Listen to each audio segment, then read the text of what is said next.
There's really something special about Leviathan Wilds, but it doesn't present that sauce in a single obvious dollop. Rather, it's seasoned well across the board, each element palatable, refreshing and simple, but harmonizing into a crisp, even bite. Oh, food analogies are so gauche and overused in reviews, but they just feel so applicable to this game, a box so refreshing and light, never stodgy or overdone. To put it simply, they were cooking. Hunt large monster has been a popular genre over the years, both in tabletop games and their computer counterparts, though this box cribs more from Shadow of the Colossus than most.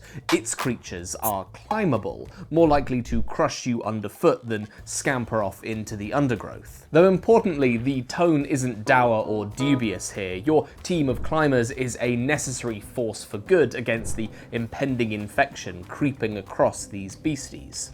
So yourself and some pals are going to engage in some monster mounting together, climbing up these creatures and chiseling the corrupting crystals from their scaly or slippery or woolly backs or hides or eyes or ears or even right up inside. There's quite a straightforward structure in the play. The creature reveals its intent for the turn, a wide AoE attack, a single target splat, potentially some other untoward effect dependent on the particulars of what you're up against. You then get to act, spending a single card from your hand of 3 to gain its action points at the top, spent at your leisure. Climbing is simple, an orthogonal move per point spent. Jumping is a smidge more costly, but lets you avoid dangerous terrain or jettison yourself across a gap between limbs. Gliding is your cheapest option, allowing you diagonal movement for a single action point, but only if you're descending. Attacking crystals, your main objective in the game, costs as many points as you want, reducing the die by the effort exerted and removing it when you've got no more pips to tick down.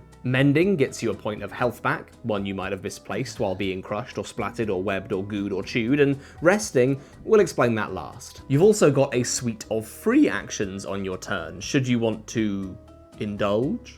Mushrooms that have grown on the backs of these Leviathans can be picked, munched, or thrown to fellow climbers for one-shot bonuses that'll make the ascent a little more comfortable. You can always fall down the creature rather than gracefully glide, plummeting vertically like a sack of soup until you hit one of these ledge spaces, or perhaps the floor, if you'd rather.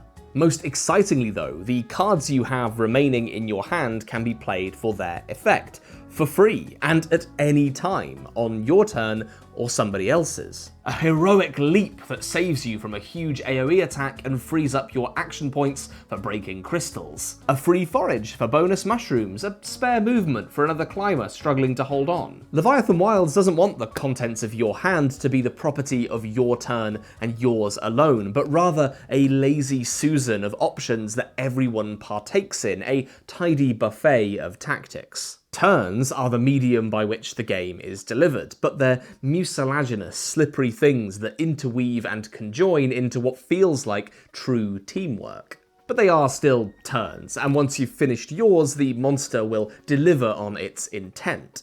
A bash, a swipe, a spit, a beam, a web, whatever it is, let's hope you got out of the way before you draw up to 3 cards and the next player takes their turn, revealing, acting, resolving, and drawing. Now the jeopardy here might appear to come from the creature, and sure, every single one of them fails to present a single helpful effect, but in reality, the real peril comes from falling, because your deck is your grip, literally. And you lose your grip by drawing the last card from that slim pile, representing your digits giving up, sliding twixt the scales or fumbling the fur of whatever creature it is you're climbing this time. And you fall, losing progress, losing time.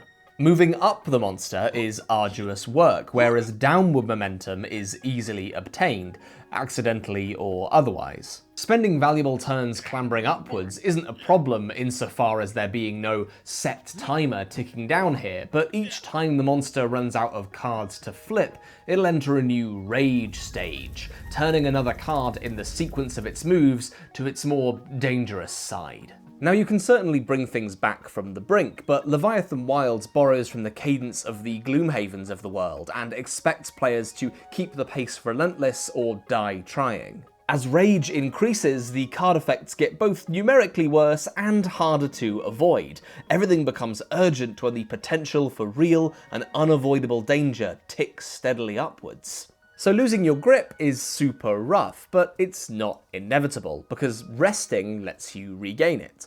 Mechanically speaking, you take your discard pile, shuffle it, and pop it under your deck, allowing players to continue with the climb, but you can only take the action when you're positioned on one of these ledge spaces. The resulting loop for the individual player is one deeply evocative of actual climbing. Strong bursts of momentum are necessary to find pockets of relief and rest before ascending onwards. The geography here is felt, particularly difficult knots of bestial geometry requiring prep and rest before and after. Venturing out onto a precipitous limb is struck with very real danger for the ill-equipped climber. And not only that, it also quite lovingly imitates the navigational aspects of a climb, the start of your ascent well served by pre-plotting a route that's wary of potential dangers before they're reached. And there's the clash. This game demands hustle, pace, and tempo, but rest and recovery are necessary to keep yourself climbing.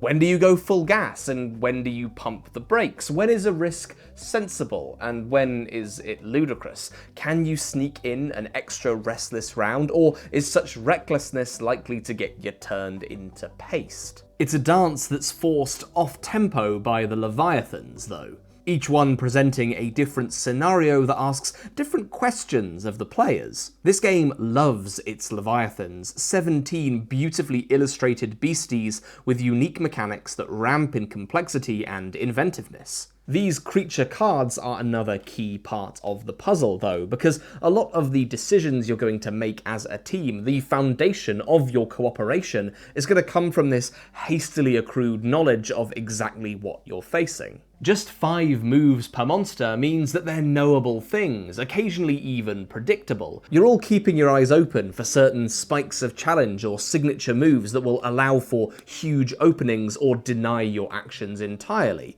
Maybe you play one round particularly safe, anticipating a nasty tail swipe is coming, and then deliver a shattering blow in its aftermath. And the game is also generous in letting you prepare for that variety in the threats it poses, because Leviathan Wilds also loves its climbers. There's a stocked roster of possible characters with their own abilities and equipment, but you combine your character with a role, smushing them together to create an impromptu build. What happens if I combine the support capabilities of the Herald with the expanded movement palette of Kestrel? Maybe I make a guy that just hits really hard. Combining anyone with the Gambler seems like a bad idea.